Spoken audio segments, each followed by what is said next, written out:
kind introduction, and wonderful to see everybody here.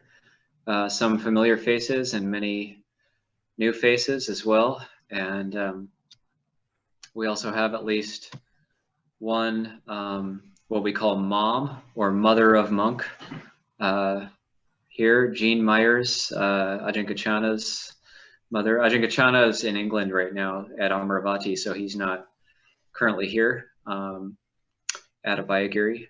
But yeah, and so with these sessions, I'm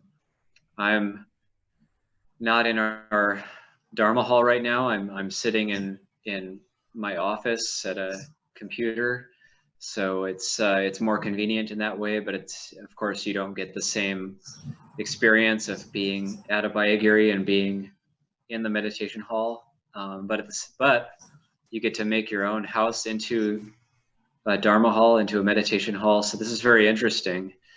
This is actually quite wonderful. And I know a lot of people have been doing online retreats via Zoom as well. And, you know, in case I forget it, I'll just tell people that we're doing our Thanksgiving retreat via Zoom this year. There's about 121 people registered so far who are able to commit to the full 10-day retreat. But if you're not able to commit to it, you can tap in via our YouTube live stream if you are only able to, or you're too busy or something, or only able to see a few talks. But that I'm really looking forward to it. It should be a very nice retreat. And just the fact that people can do retreats in their homes and make it work for them. I've been hearing some good stories of people who have just been doing retreat after retreat and actually benefiting and making their home into a monastery of sorts. So it actually can be made to work. So this is online teaching, and Ajahn Pasano, my teacher, my preceptor, he had a surgery a few days ago, so he's not able to give the talk today, but he's doing well. He's doing fine. It was just for a hernia, and it's healing very well. And yeah, he's doing totally fine. He's out and about, but not able to speak or teach so much right now. So he asked me to do this teaching. So the theme, I was thinking about it a little bit, deconstructing our human experience from a Buddhist perspective, a pathway to liberation and inner freedom. And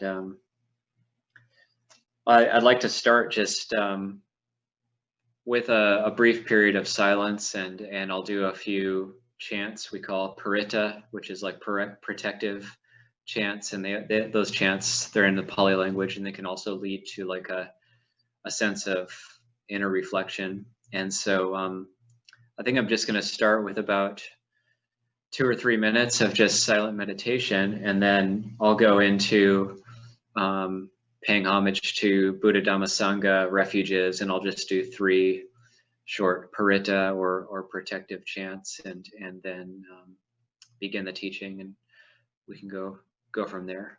And so at this point, I'll just ask that sit comfortably in whatever situation you're in, whether you're in a chair or you're seated on the ground, and just to take a few deep breaths and close the eyes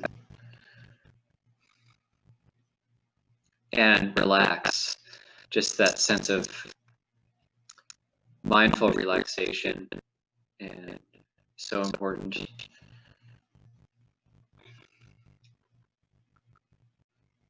And we drop a couple of keywords into the mind. One is relaxation, and the other is lightness.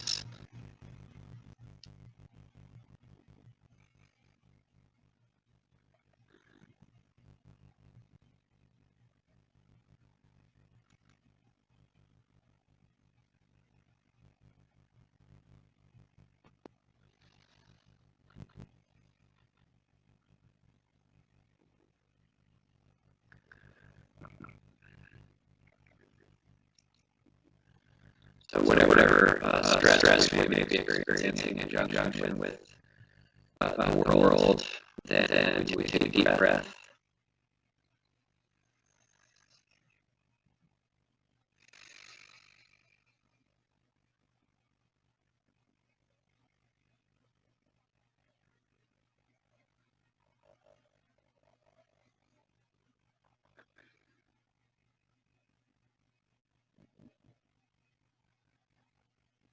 And just relax and just set the motivation. The motivation being to develop a sense of ease and well-being.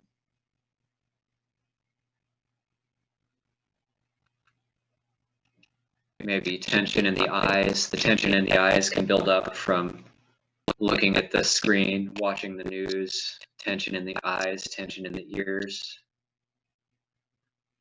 Deep breath, relaxing that tension, setting it aside for the time being.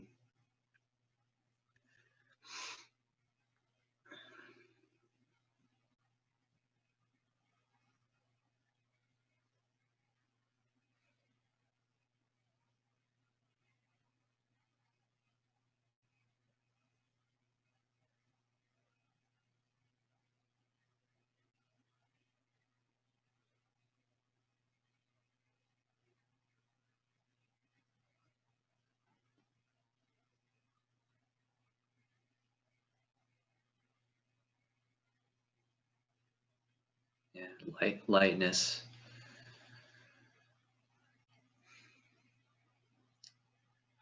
And life is like a magical play. We don't need to get too involved.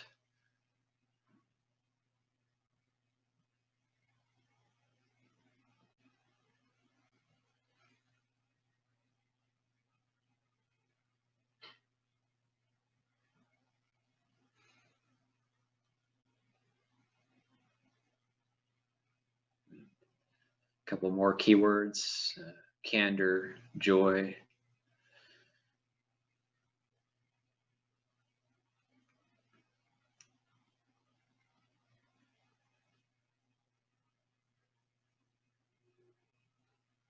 And once there's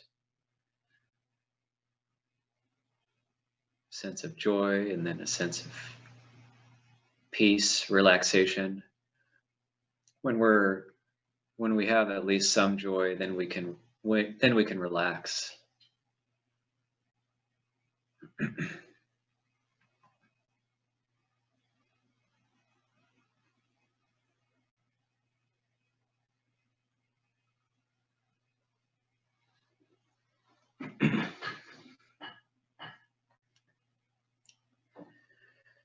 Namo tassa bhagavato arahato samma sambuddhassa.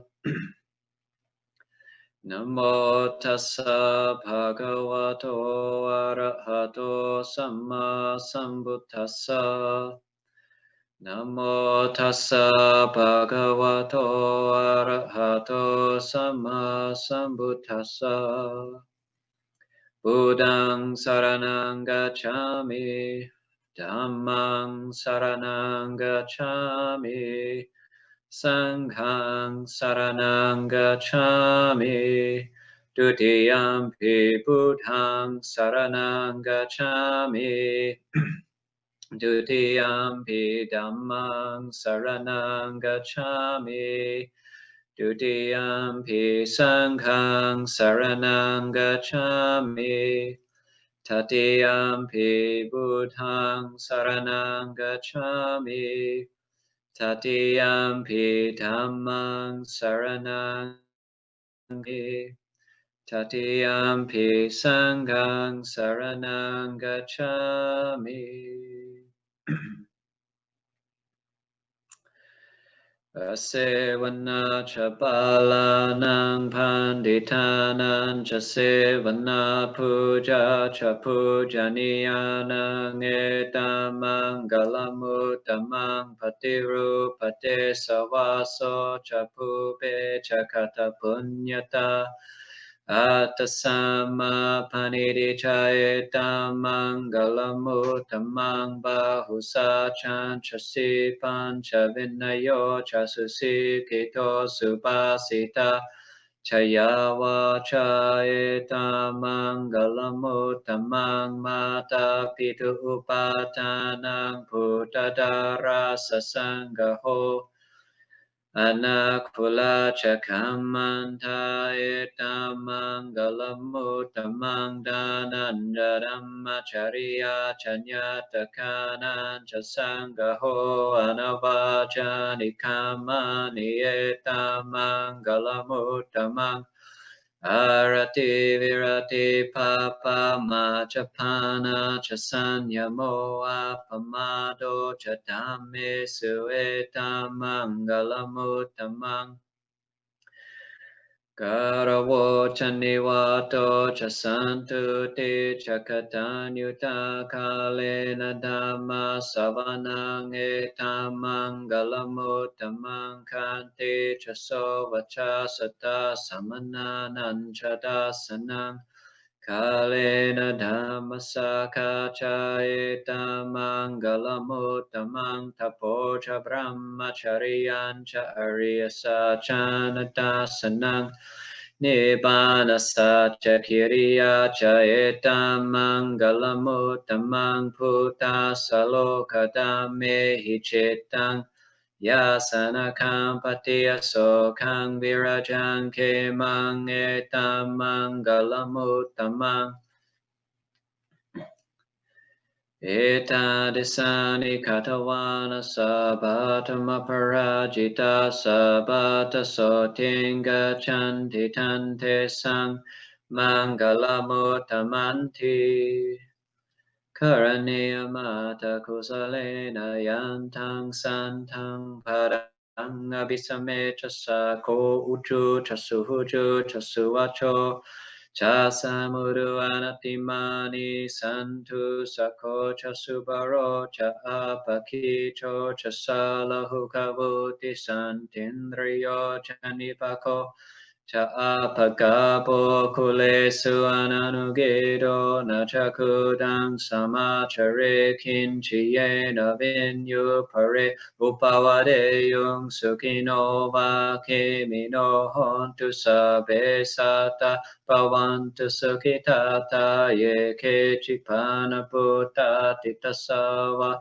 Tavarava manavasesa dikavaye mahantava Majimara saka hanukatula ditavaye chadita Ye chadure vasanti avidure putava sambhave siva sabe sata Bhavantu sukitata napro parang nikuvetanati manyeta katachinang Kinchipaya rosana patiga sanyana nyamanya sadhu kamiche yamata yatani yang putang Ayusa ekaputammanurake evam pisapapute sumana samba vayeya parimanang metan chasa balogazaming mana samba vayeya parimanang udang ado chatiriyan cha sambadang Averang asapatang titan charang nisino vasayano vayavata savigatamido etang sating adi teya brahma metang viharang idamahudi Tincha anupagama sila vada sanena sampano kame suvinaya kedang nahi jatuka baseyang Punarete Yang kinchi vitang idawa hurang wasage suwa yang ratanang panitang nano samanga titata gatena idam pibude ratanang panitang Etena sachena suwati hotu kayang viragang abatang panitang yada jagasa kemoni samahito Natena dhamme na samati kinchi idam pidamme ratanang panitang etena sachena suwati hotu yam buddha seto pariwana isuching samadhi manantarikan yamahu samadhi natena samona vijati idam pidamme ratanang panitang etena sachena suwati hotu ye pugala atasatang pasata chatari etani yugani honti te takinaya sugata sasavaka ete sudinani mahapalani idam pisange ratanang panitang etena sachena suwati hotu yesu payuta manasa dalena nikamino gotamasa sanami te patipata amatang vigaya lada mudani buting bunjamana idam pisange ratanang vanitang etena sachena suwati hotu kinang puranang nawangati sambhavang virata chitta yatike bhavasming tekina pija aviruli chandani mantidira yatayam paripo idam pisange ratanang panitang etena sachena suwati hotu.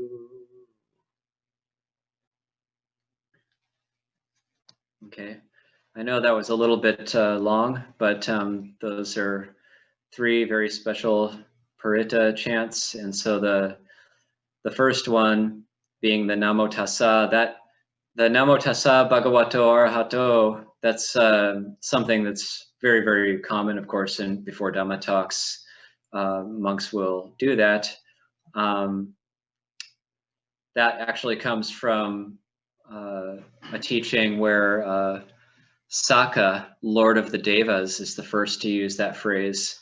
And so that Namo Tassa, homage to the Blessed One, the Noble One, the Perfectly Awakened One, that comes from Saka, the Lord of the Devas, in a particular sutta where he attains stream entry as a Deva, so which is kind of more rare than attaining stream entry as a human, and harder to do because Devas have so much bliss and happiness, they usually don't care about Dhamma practice. And Buddha Dhamma Sangha, always worth bringing to mind, recollecting. And then those three Paritta chants, the first one beginning with Asevana Chabalanang, that's the Mangala Suta. And curiously, and I don't know why this is, but anytime us Theravadins are invited to teachings of His Holiness the Dalai Lama, he always asks us to do that one. And that he seems to like that particular sutta. And so that's the highest blessings, and it's like a progression. It's located in the Sutta Nipata, and it's a progression from like beginning your practice all the way up through becoming someone who has a livelihood, a lay person of high integrity, raising a family righteously, etc. And then it progresses to the further development of faith and visiting and visiting religious seekers, listening to the Dhamma, eventually seeing the Four Noble Truths and coming to liberation. And the final verse of that one is although one is in the world, one's mind is unshakable and cannot be affected at all by the world.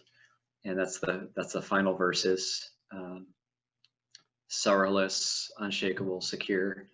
That's the first chant. And then the second one was the Karaniya Metta Sutta, the one starting with Karaniya Metta Kusalena. And so that one is the Buddha's words on loving kindness or the spreading of goodwill. The third sutta was the Ratana Sutta. The third Paritta is the Ratana Sutta, beginning with Yang Kinchi Witang. And that particular one is against pandemics. So I like to do that one at this juncture in history. then that's always a good one to do. That the Theravadins worldwide will be doing that one, where the great pandemic in Vaisali, I believe, and that supposedly cured by the Buddha giving that teaching. And so this is always a nice way to start off a teaching, is by doing a little bit of chanting, Pali chanting, and they're always very practical teachings. In terms of deconstructing human experience, the theme, I was contemplating this a little bit, reflecting on it. What am I going to say? And you know, this is the Ajahn Chah Sangha. We focus a bit more on practice, although a lot of study does take place here at Abhayagiri, and we're very familiar with the suttas. But Ajahn Chah's teachings, they tend to focus more on like reading the book of the heart and what's happening in our own experience, because our own experience, it isn't ideal. Our own experience is not ideal. What we read in the suttas is ideal. That is the ideal. But our own experience is not ideal. And much of the time, all of the time, unless we've accomplished the practice, then what's going on in the mind and the heart will be less than ideal, even gross or embarrassing. This is all just human nature. So we're learning how to look deeply and realistically at the mind, and to know what's happening right now. That's what all these teachings are pointing toward. So in terms of deconstructing is a good word, because sometimes when we meditate or try to work through things, what we're doing actually is we're reinforcing what happened, say, before to us. Say some sort of trauma happened to us in the past, and we want to, say, use the meditation practice, use the Dhamma practice to quote unquote work through it. We have to be careful that when we're recollecting these things that may have happened to us in the past, that we're not actually just reinforcing the emotion, the negative emotions, which are linked with that particular experience in the past. So there's a teaching I love to talk about, which is of a great Thai nun, a Mechi meditation master named Mechi Gao, and she was a disciple of both Ajahn Mun and Ajahn Mahabua. More later on, Ajahn Mahabua was her main teacher, but she met Ajahn Mun when she was a little girl, and she talks about this, and she said, just turn your mind away from the past and move on, come back into the present. It's not about necessarily, we don't want to look at it too much. And she said, it's like when you get up in the morning and you recollect all the injustices that have been done to you in the past. It's like there's smoldering embers there that are smoldering, and they're still kind of warm, and they've been sitting next to you while you're sleeping, and you wake up in the morning and you fan them. You fan those smoldering embers and you get them burning again, and then as we wake up and we, in a way, we reconstruct our sense of self every day, and we're always doing that, and it's a burden. It's a big burden, but we're always doing it, and there's something compelling us to do it. And so she said, it's like you wake up in the morning, it's like a ritual. It's like the morning puja that everybody does. The morning puja that everybody does is fanning the smoldering embers of our past, and then constructing that sense of self. And so what we want to be doing is like the theme, like deconstructing the human experience. So the deconstructing, looking into it, and that's in a way that's actually very, very simple to do. It just comes back to meditation. In the Thai forest tradition, we use the word Buddho, And when we use the word Buddho, it's just coming back to that meditation word. So instead of waking up in the morning and fanning the embers of our past, we can train ourselves to wake up in the morning and say Buddho, Buddho, Buddho, Buddho, Buddho. And right when we wake up, first thing when we wake up, it's just Buddho, Buddho, Buddho, Buddho, Buddho, Buddho, Buddho, Buddho. When we wake up, then that's the first thing we do. And then it's wide open. I mean, there's where we really free ourselves, because we hem ourselves in.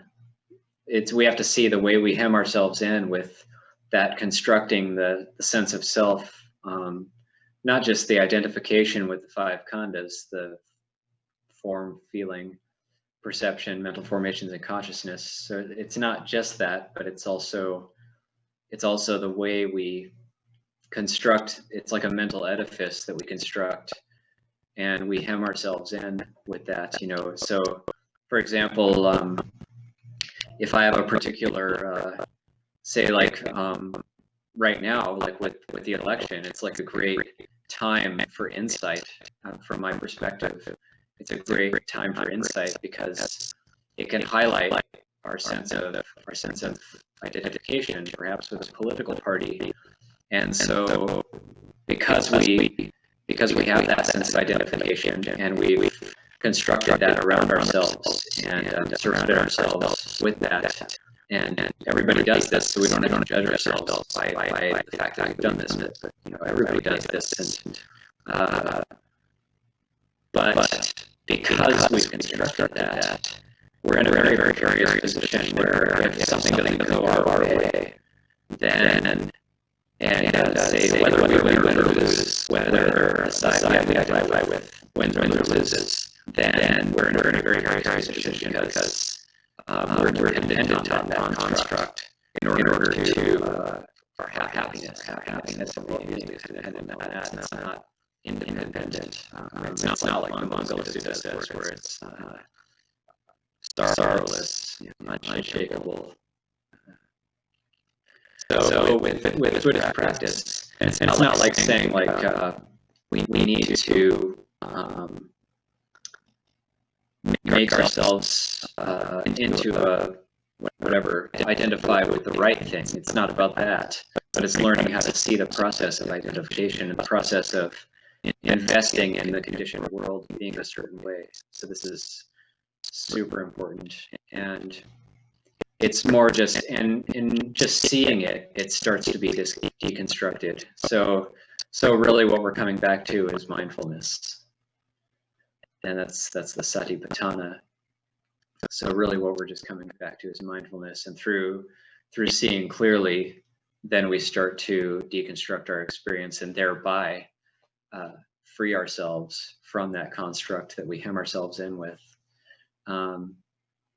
That being said, this is very, very difficult. I mean, this is on an ultimate level, this construct that we have, the sense of identification, the sense of self, and the sense of investing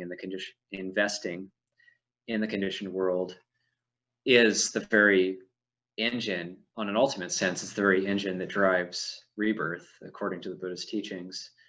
And so it's no small thing to start to gain insight into it and deconstruct it. But we have to start somewhere. So we start where we are, and we have mindfulness. And one of the Buddha said that one of the signs of a great person is knowing where you're at. So the first thing is like, where am I at right now? Like, do I feel good? Do I feel horrible? Not judging yourself for how you feel, but just how do I feel right now? Is there pain in the body? Is there tension in the body? Do I feel depressed or anxious? Do I feel bound up, contracted, or is the mind expansive? Or do I feel full of metta and just in a very positive mental state? And again, it's not judging, or do I feel judgmental? even that, like, do I have an unpleasant feeling associated with the judging mind or the criticizing mind? So it's like taking stock of just where we're at, and we go from there with mindfulness meditation. So Satipatthana, the foundations of mindfulness, this is super important. This also highlights the difference between like the world and the Dhamma.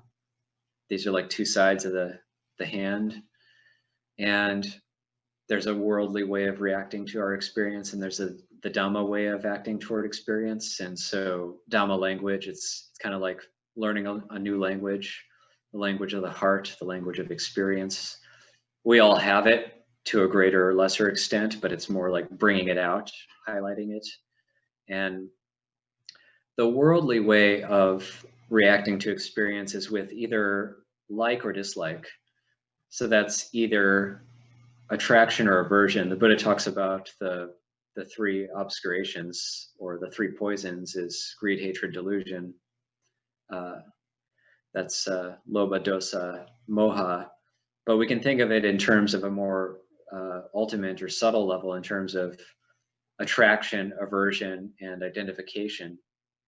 We can think of greed, hatred, and delusion in that way. So on the level of the deep mind, we're always reacting to experience through when we experience something we like or a situation we like, it's bringing in, gathering towards its attraction.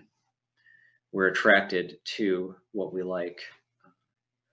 When we experience something we don't like or something unpleasant, then aversion, pushing away, distancing from, getting away from. When we experience either of those things, then delusion can also come into play in terms of identification and investing in things being a certain way, so that we can have a sense of, and when things are that way, the delusion is telling us that when we do get our way, when we do get what we want, and when we do get away from what we don't want, then I'll be at ease. Then I'll have a sense of well-being, finally. But it'll never really be that way. It's always like the what is it? The Greek myth of Oedipus or whatever, where it has like the peak and he's got the rock and it's always going one way or the other. And we're always going to be trying to fine tune things in that way. So with the Dhamma, we react in a bit of a different way. With the Satipatthana, rather than reacting with attraction or aversion, then we try to train ourselves in stages to react with knowing. So we train ourselves in stages to react with knowing. And we can always come back to knowing as well. So like if we're doing mindfulness meditation, for example, we can come into this idea of just knowing the feeling of the breath, the cool air coming in, the warm air exiting. That's like our anchor. And then when something arises in the mind, then say a good idea arises in the mind, then that's something good, so we like it. And so the liking comes into play, and then we're attracted to it and we make much of it, and then the mind goes away from its object and it grabs onto the good idea, and because of the liking and because of the attraction. And so then it's, oh, okay. Then when we come back to knowing, okay, knowing that the mind left its center because of liking, and because a pleasant mental object arose, then we're moving toward it. Or something embarrassing and gross arises in the mind. Well, I'm a mindfulness practitioner. I'm a Buddhist. I'm a Buddhist monk. I can't. So get rid of that. Get rid of it. But then, okay, mindfulness says that's aversion. That's pushing away. So then you get into this.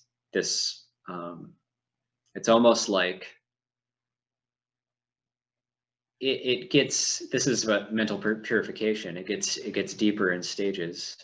So the mind is, its nature is to have likes and dislikes and to push away and pull towards. But with mindfulness meditation, this is a very special condition that we're trying to put in place to, by stages, give the mind and eventually give the heart insight into the process of how the mind does that. When we start to gain insight into that process, it'll be able to come back to a sense of centeredness and balance much quicker. We'll start, and this is also when it comes into like the Four Noble Truths. So like the first noble truth being dukkha, there is dukkha. And get into the etymology of the word dukkha a bit. I know Ajahn likes to talk about this, and I also like to talk about it. And this is where the dukkha in an etymological sense means off kilter, or like out of center, not quite right. It doesn't just mean suffering. So the ka is the center of a wheel, like where the axle goes. So that's the ka, K-H-A. So that's where the axle goes in the wheel. And when the wheel turns perfectly and you can't tell it's turning, so like on a well-balanced car, say like the wheel turns perfectly, that's called su. So when the ka is su, that's sukha, that's happiness. That's the word for happiness in Pali. That means the wheel is turning smoothly, perfectly, without wobbling. That's sukha. And then when it's du, that means it's wobbling all over the place. It's not centered. So there's something wrong with the axle, with the point where it has to go in. So the wheel is then wobbling and bouncing around, and the ride is bumpy and uncomfortable. And so that's dukkha. That's when the ka is du. It's out of kilter. It's back. It's not quite right. So in an etymological sense, yes, when we're going for the light, when we're running because of our likes and dislikes, then there's dukkha. So we're kind of, the mind is running around based on that. It wears us out. It's uncomfortable. It's painful, and we keep doing it. And so that's dukkha. But when we see with mindfulness, we see the dukkha, we see that it's out of kilter, then when a wheel gets serviced, so like I'll use a bike tire as maybe a better analogy. You call it truing. So when you true a wheel, then you true it up by looking at where it's out of whack. Maybe you have to like fix the axle, or like put it on a lathe and sand it down and make it perfect, and keep checking it. And or if it's like a bike tire, you tighten each spoke, and when you tighten each spoke perfectly, then we true the wheel. And so we can't get the wheel true just by sitting in mindfulness meditation. There are some things we need to adjust. So what we might discover in mindfulness meditation, there's might be remorse, regret, things in the mind which keep arising and don't actually seem to go away. So no matter how much mindfulness meditation we do, there might be like a nagging problem or thing or trauma in the mind that doesn't just stop. It keeps coming up. There's something there. There's karma that keeps coming up. So, and we all have this. So that's dukkha. So how do we true it up? And then this is where the path comes into play. So, for example, if you think of like remorse, for example, Why does that keep coming up? Is say we have regret, remorse, or sadness, or something we can't explain, but it just emotionally on a very deep level it comes up, and it affects us physically as well. So like things like depression that affect us physically. And so it's kind of interesting too, as a contemplation, like as an aside, as a contemplation of the power of the mind, that something like thought and perception, these things that are immaterial according to the Buddhist teachings, have a physical effect on us. These things that are immaterial have a physical effect on us. They're so powerful, and yet they're immaterial. So why is that? So then that naturally brings us to Sila. Sila is the virtue, the precepts, this is the conduct, right conduct. That's when we're starting to true those different spokes of the wheel. And so true our conduct, we're truing up our conduct. This is part and parcel of meditation. It's so important for the meditation. So without living a life of integrity and proper conduct, then the meditation, there's always going to be those things that come up, and the mindfulness isn't going to be strong enough to be able to unwind or untangle those knots in the heart. So we come back to proper conduct of starting with body and speech, and it goes both ways. Like we say body, speech, and mind, but body and speech, that's what we call Vinaya. So proper conduct. From one perspective also, the entire path all the way to liberation could be seen as proper conduct, because the entire path, according to what the Buddha called it, is Dhamma Vinaya. Vinaya is conduct of body and speech. You can't break a precept except in maybe one or two very almost impossible cases. You can't break a precept with your mind alone. It has to be body or speech. So Vinaya is the training in body and speech. Dhamma is the mind conduct. So the Dhamma covers the mind training, the mind conduct, the sense restraint. That's the higher conduct, the mind restraint of the eye, ear, nose, tongue, body, and mind. And again, we say restraint, but that doesn't mean shutting these things off. Sense restraint of the eye, for example, doesn't mean closing your eyes, but it means mindfulness. It means having mindfulness in terms of the eye. It means mindfulness in terms of the ear, mindfulness in terms of the nose, mindfulness in terms of the tongue, mindfulness in terms of the body, and as the sixth sense base, mindfulness in terms of the mind, the mental objects, and the effect they have on us. And so those are the 6 sense doors, the 6 sense media doors, where data is coming in from all around us all the time, and that's where we establish mindfulness. So when we say establishing mindfulness, it means it goes part and parcel with sense restraint. So when the Buddha talks about sense restraint, he talks about the eye sees forms, and rather than giving rise to liking and disliking of the forms, then it's not giving unwise attention to the signs and features of the forms that one is seeing. That's the definition of sense restraint of the eye, and it goes in with the ear and all the different sense bases.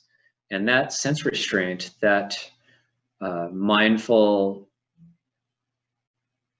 you could say mindful reflection, mindful relaxation within the realm of these 6 sense bases that we're receiving data from all the time, that's the precursor to what we call samadhi.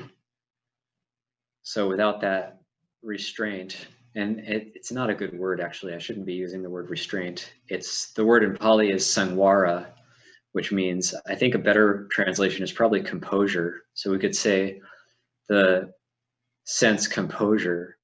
If we say sense composure, then that's a precursor to samadhi, which again is translated as concentration, but that's I prefer the Thai translation, is Tăng Jai Man, which is the firm establishing of the mind or the steadiness of the mind, because samadhi doesn't necessarily refer to like a laser focus on a meditation object in exclusion to all else, but a samadhi is more like a one-pointedness of purpose.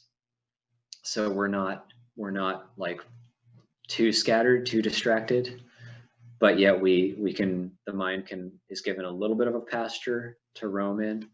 Ajahn Chah would talk about how to train the mind in samadhi. He would talk about it's like you have a little bird, like a sparrow, and you're holding it in your hand. So the mind is like this little bird, and when we think, okay, I'm just going to practice really, really hard and get enlightened. I'm going to practice as hard as I can for a week, and I'm going to get enlightened. The Buddha said 7 days of mindfulness, I'll get enlightened. And so we say, Buddha, Buddha, Buddha, Buddha. And we try to go really, really tight. And that's like taking the little bird and crushing it. And so, of course, it dies. And the mind gets really, really tense. And then we end up, just like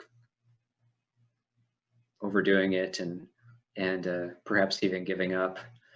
And so that's like taking the little bird and crushing it to death. So that we find anybody who's tried that finds pretty quickly that it doesn't work. So then there's the idea of like, well, the Buddha said like everything is Dhamma, and I'll just, I don't need to practice meditation. Meditation is just it's just Sila Bhatta Baramasa. It's just attachment to rites and rituals. I don't have to bow. I don't have to chant. I don't have to practice any meditation. Just kind of like let everything be free and easy. Don't have to keep any precepts.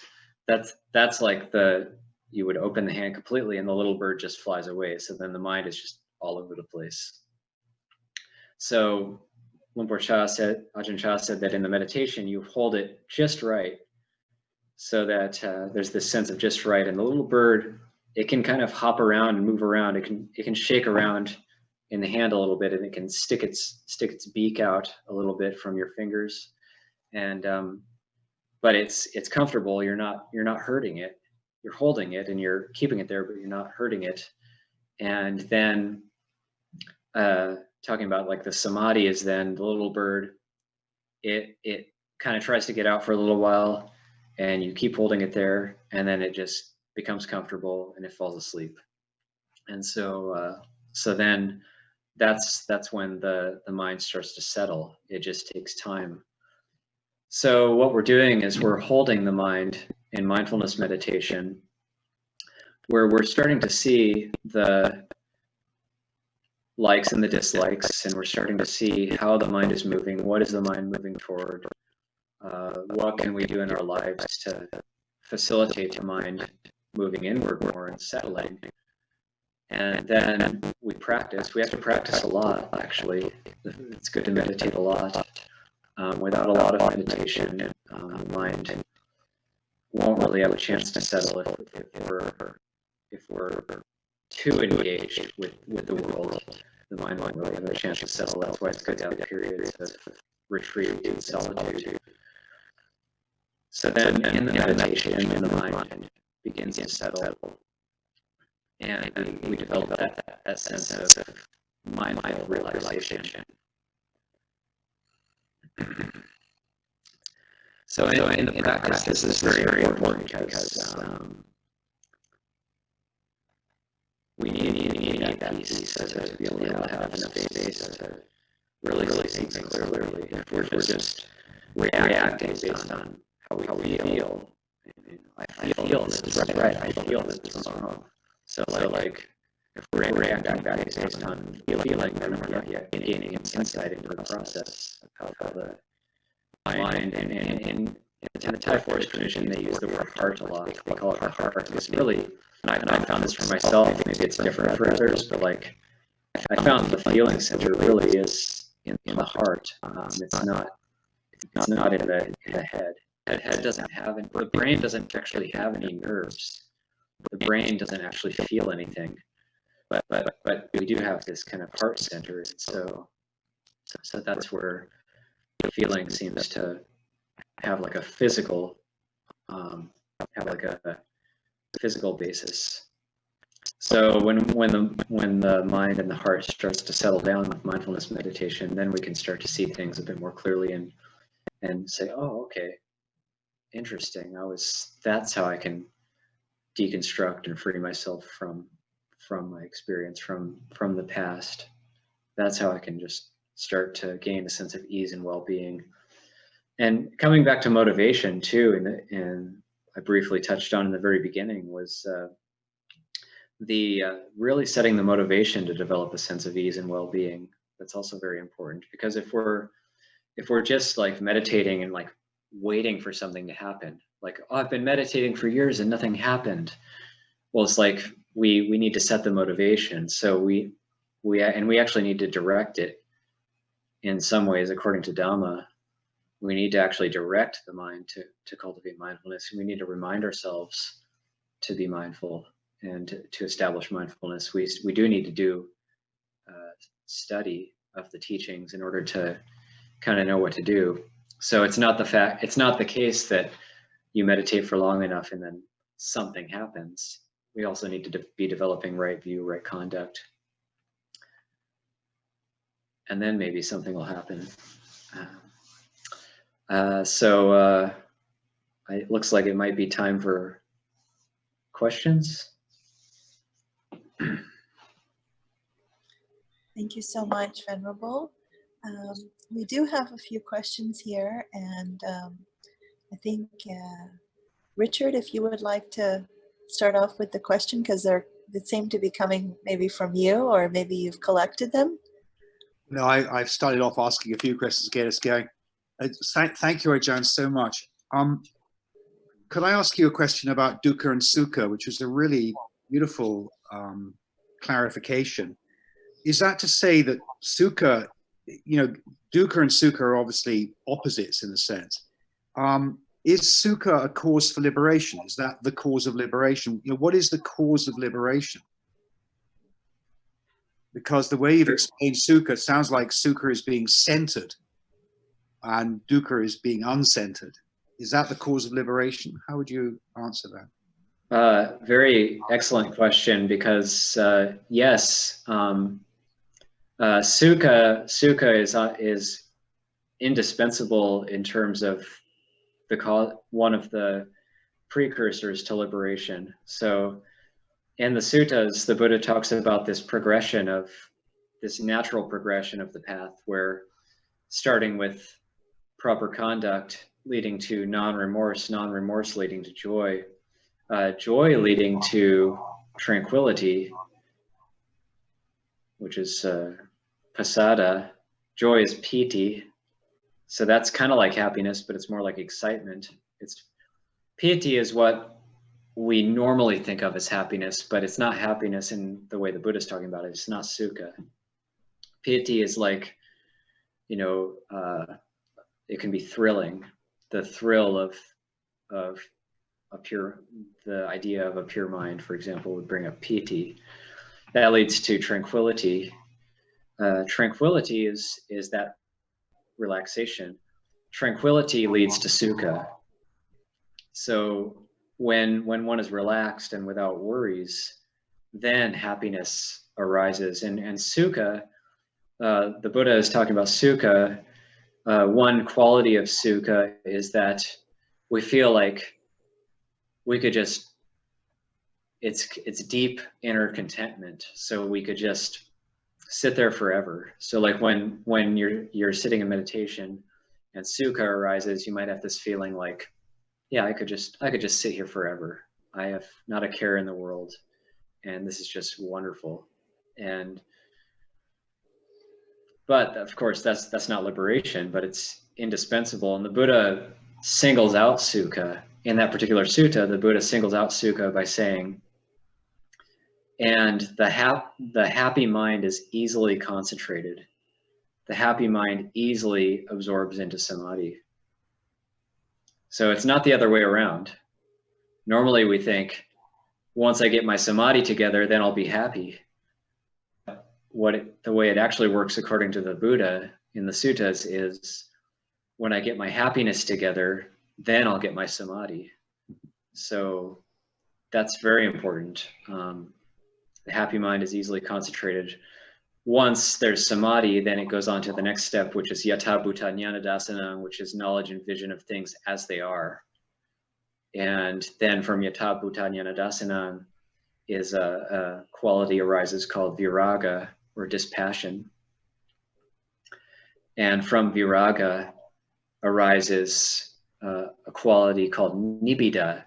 And nibbida is the exact precursor to liberation. So nibbida is translated as world weariness usually, but it's an incredibly bright and incredibly wholesome quality. And nibbida is, right after nibbida is vimutti, is liberation. So that's how it goes on from happiness. It goes from happiness, knowledge and vision of things as they are, dispassion, world weariness, and liberation. So that's how that progression goes. Thank you, Ajahn. It relates to another question I wanted to ask you before I open it up, and that was, when you say that we are constructing a mental edifice, I take it liberation is from that mental edifice, but who are we in that? I mean, what do you mean when you say we are constructing? What is this we you're referring to? Well, we have to use conventional language here. So we, as in, you and me, us, it's like on an ultimate sense, there is no we, there is no, I wouldn't say, the Buddha never said in the suttas, there is no self. I mean, that's implied. He said all things are not self. He did say that. But we want to be clear that it's not a doctrine of no self. The Buddhist viewpoint is all things are not self. And even Nibbana, he also said Nibbana is not self. But I'm just saying, we as in a conventional sense, we have to talk to each other somehow. Or we could say the illusory sense of self. But I would say it's just a manner of speaking. When we're talking about liberation too, the Buddha's talking about, he's reframing everything. So with liberation, with vimutti, Ajahn Chah talked very beautifully about this as well, because it's not easy to talk about when you're starting to talk about ultimate reality. There's all words, of course, fall short. But Ajahn Chah would break down the word vimutti, and he would compare it to the word somuti, which is conditioned. Vimutti is freedom from the conditioned, or realization of the unconditioned. Somuti is the conventions, is conventionality. We could translate that as conventionality, and vimutti being liberation, or no longer being bound by the conventions. So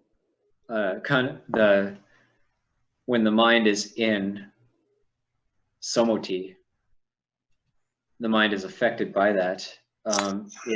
In a way, it is that. In a way, it is the conventions. You could kind of say that. And the mind that is liberated, the conventions then no longer apply. There's like a separating out. But I can't say so much more about that, other than the we it's within the realm of the somuti. It doesn't apply in the vimutti. But could you say that the mind without conventions is being trapped by the mind with conventions? Would that be how you would express it? Well, no, because that's when it gets difficult to talk about, because the mind without conventions can't be trapped by anything. It's originally pure. It was never born and can never die. So, yet there is a sense of awareness. It's unbounded awareness in itself as well. So you can't say that it is trapped in something, but you can say there's clouds or obscurations veiling the realization of that reality. Yeah, you could say that, and that's the conventional world. So just to finish that off, if so, when you say, you know, we can feel a construction, and we can feel the possibility of being free from it, is that a reference to that other mind? Because what is feeling that obstruction? You know, you're still left with the issue. It's not. I realize conventionally one uses the term "we," but there is actually that feeling. Well, you know, that's where the Dhamma gets more profound. In a sense, we are that construction. So it's not just like we're in this construct as a separate entity in a construct, but we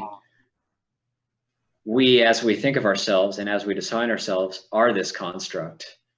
But then getting out of it, that's a profound aspect of Dhamma. So that's vimutti. That's emptiness. That's the ultimate reality that we're all looking for, is the goal of Buddhism. That's Nibbana.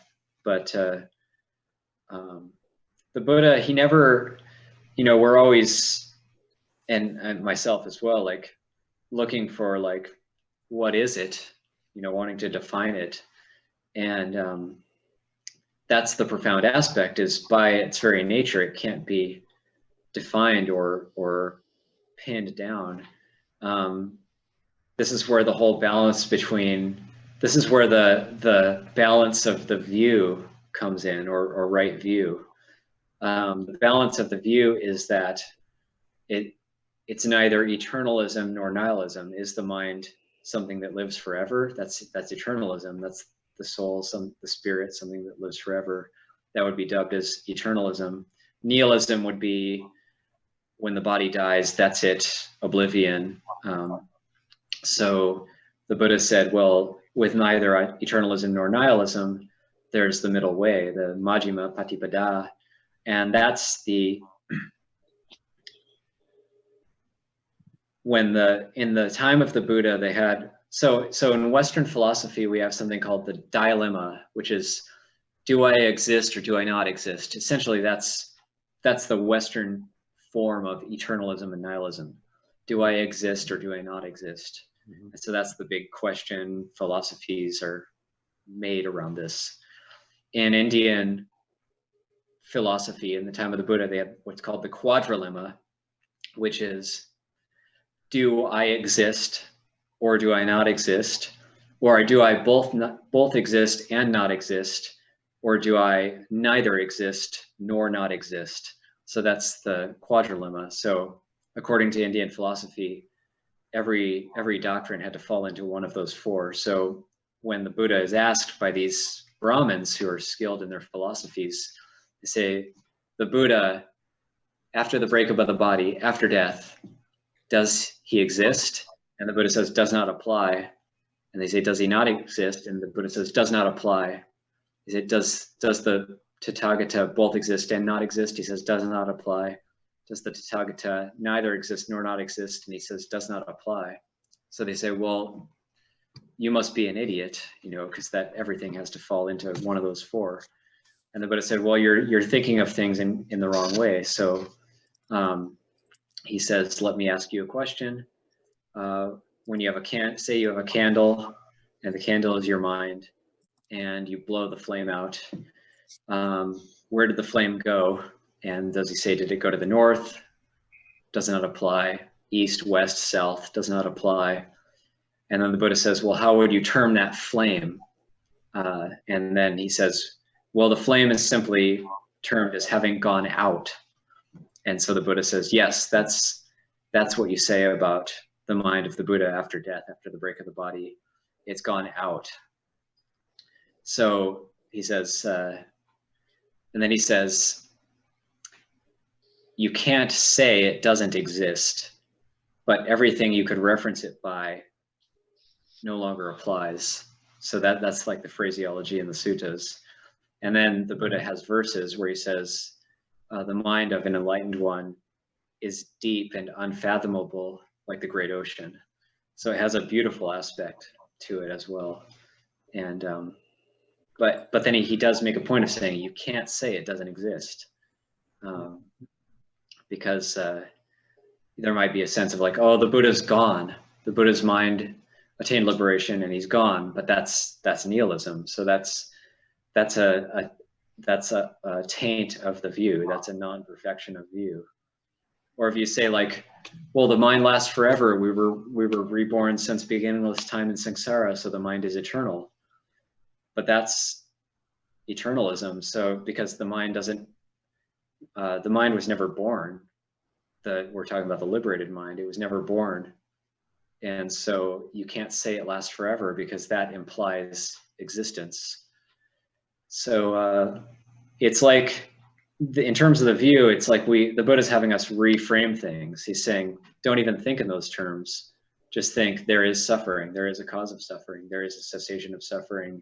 There is the path leading to the cessation of dukkha. And that's enough. That's what the Buddha is teaching. The Buddha is teaching how to stop dukkha. And all of his teachings are about how dukkha arises and passes away. All of his teachings fall in that. He did say, he claimed that he realized many more things other than that. And that's when we come into the handful of leaves, where he picks up the handful of leaves one day in the forest and says, monks, are the leaves in my hand or the leaves in the forest floor more? And the monks say, well, the leaves in my hand or the leaves in your hand are less. The leaves on the forest floor, there's no comparison. And the Buddha did say, well, what I've realized when I got enlightened was as much as the leaves on the forest floor, but what I teach is like the leaves in my hand, because all those leaves on the forest floor, they're not conducive to liberation. Yes, there was a realization and an insight into many things. Probably, we can speculate the origins of the universe or whatever. But the leaves in the hand, that's what's conducive to liberation, and that's the Four Noble Truths. And so that's what the Buddha taught. And so we really want to know what were the leaves on the forest floor, because it would be so interesting to know all of that. And we wish the Buddha could have just told us. And but he said, no, that'll just distract you from what's really important. So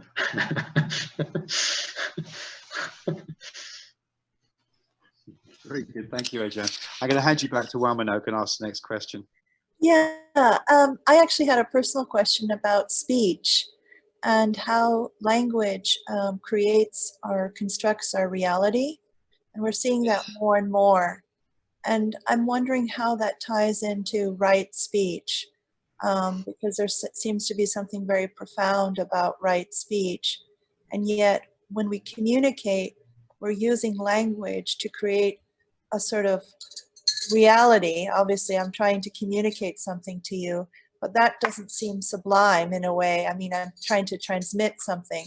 But could you speak about the difference between just sort of conventional speech and how language creates our reality, and then right speech?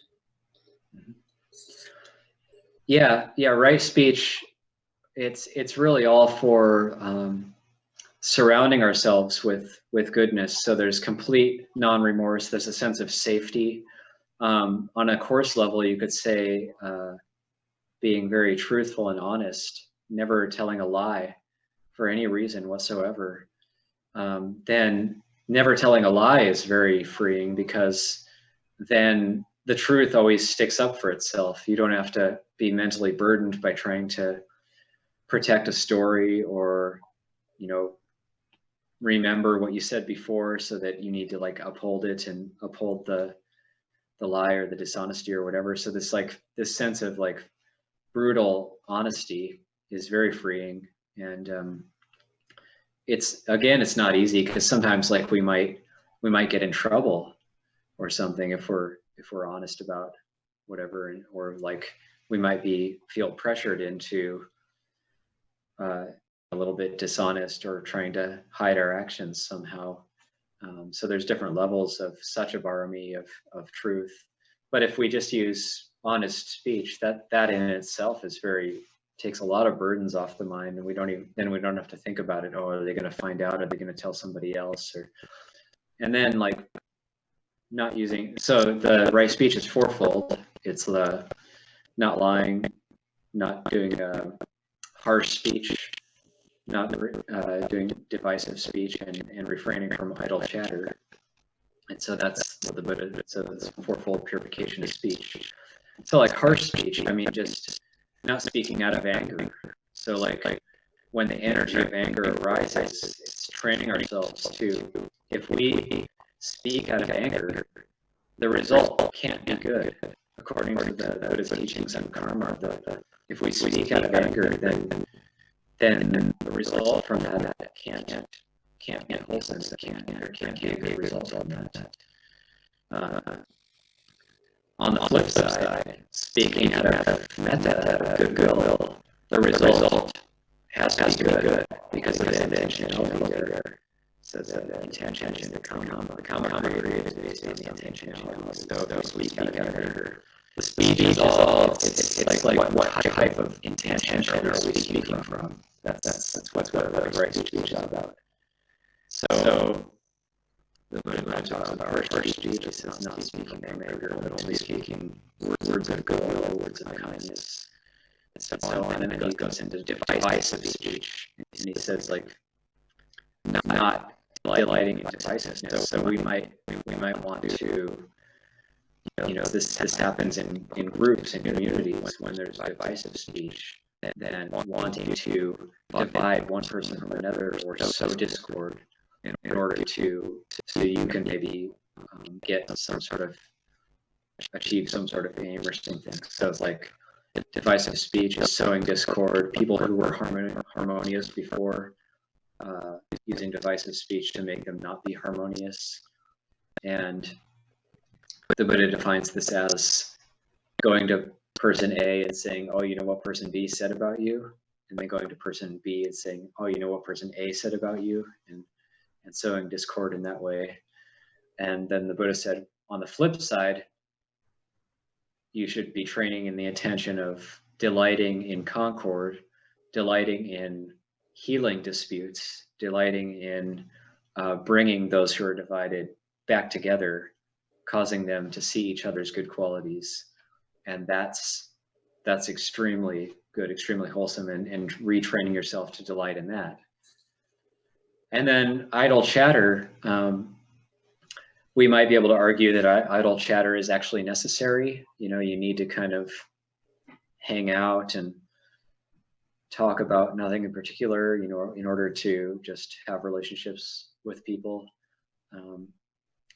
But then the Buddha defined idle chatter as speech which is utterly pointless. So, if we're talking about the weather or something, there is some point to that.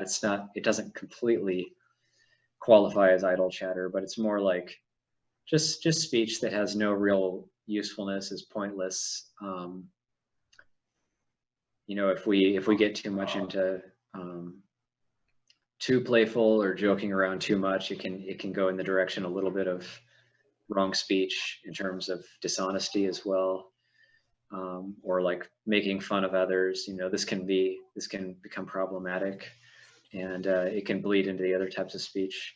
I like the teachings on the 10 courses of unwholesome action. When it talks about idle chatter, it says that idle chatter is not that bad of karma. It's just like little tiny drops of bad karma, but it becomes heavy because we're doing it all the time. And so based on quantity, then it can become problematic. So then the Buddha said to retrain yourself to just speak what is going to be cherished, speak what is beneficial, speaking what's going to be helpful, speaking at the right time, and otherwise training ourselves to keep silent and being comfortable with silence. A lot of idle chatter comes from not being comfortable with just abiding in silence and being able to be around people silent, being able to have Dhamma friends who are fellow meditators, and you meditate with each other, but you're not talking, but you develop a very wholesome relationship in that way. And so yeah, speech, that's like the 4 courses of speech.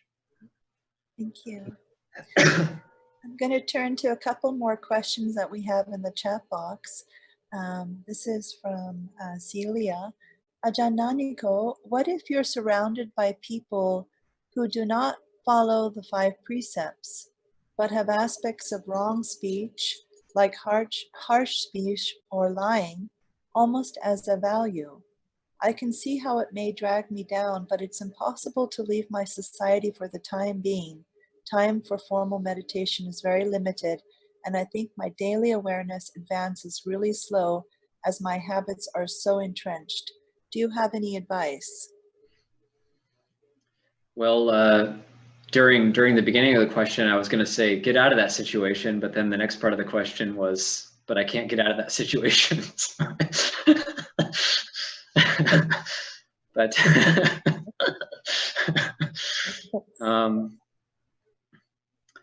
yeah, it's difficult. I mean, the best one can do sometimes is just to be a good example. And we can think about the Buddha, and nobody could match the Buddha. The Buddha was more developed than anybody else, and so he had to live in the society still, and perhaps be surrounded by not so good energies or influences sometimes.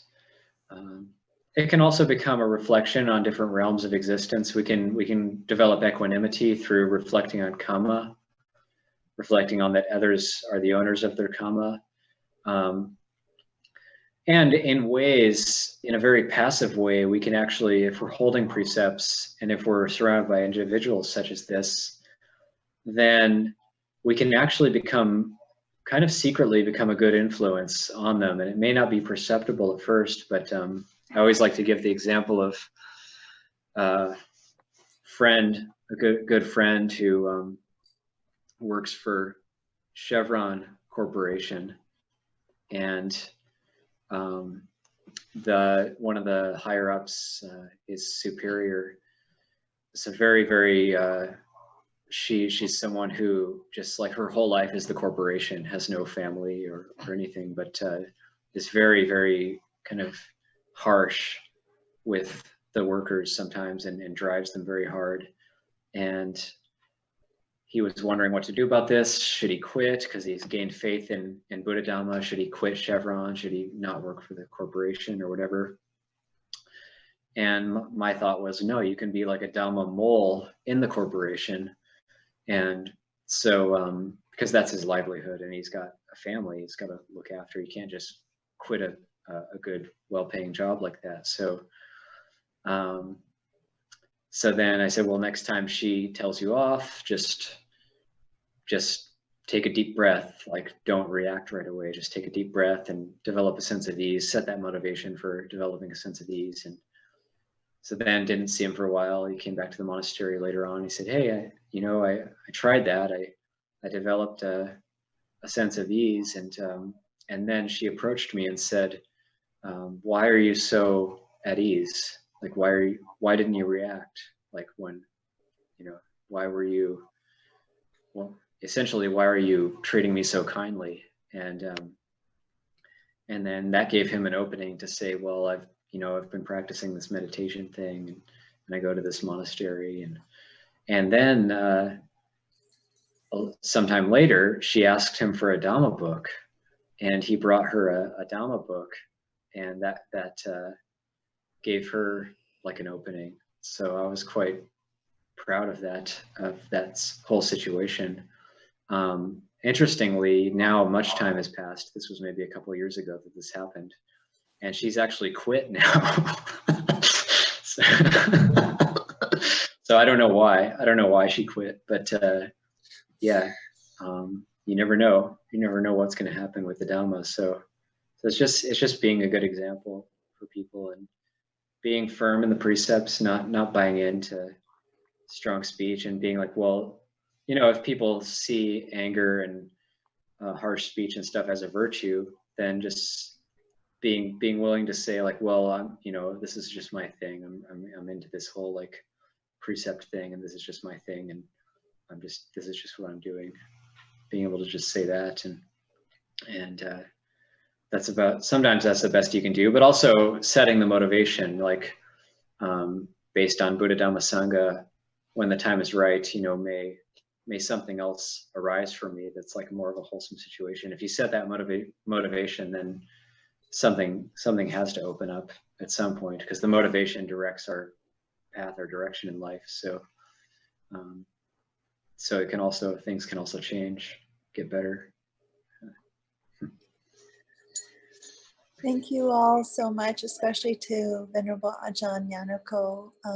We are at 11 o'clock, and just to observe the monastic rules of eating, I don't want to take more of this precious time, but we are so delighted that we were able to hear from you, Ajahn, and to just learn from experience and to share in wise reflection on this Saturday. And thank you all for joining us. And if you'd like to make an offering, please go to abhigiri.org. I put that in the chat box. And my apologies that we weren't able to finish all of the questions. We had a couple more questions, but because of time, we weren't able to get to them. And I'd like to also share with you that next month, because I did ask Ajahn Amaro for another speaker for December, he recommended Ajahn Sucitto from England. And so he will be speaking on the topic of embodied Dhamma.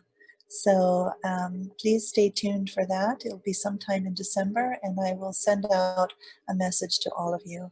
Again, thank you, and my deepest respects to Ajahn Ñāniko for today's wise reflection. Thank you so much. Great seeing everybody. Thank Take you. care. Thank you.